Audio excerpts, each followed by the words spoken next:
Questi treni sono fondamentali per cambiare e per integrare il nostro servizio migliorandolo in termini di comfort e frequenza. L'obiettivo è quello di attrarre sempre più persone sui treni, trasformando la nostra rete di autobus in mezzo di adduzione proprio su questi treni e creare un asse specificatamente da Randazzo a Catania di persone che già dall'anno prossimo potranno, scambiando annesima, arrivare direttamente al centro di Catania in sicurezza, comfort e puntualità. Dall'altro lato l'obiettivo è anche quello di rinnovare i nostri mezzi per aumentarne la sviluppo turistico e la potenza turistica in termini di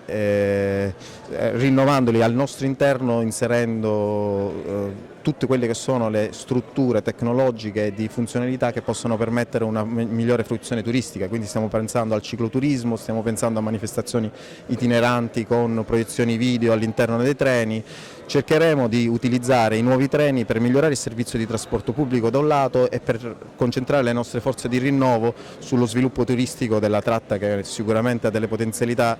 enormi anche da quel punto di vista.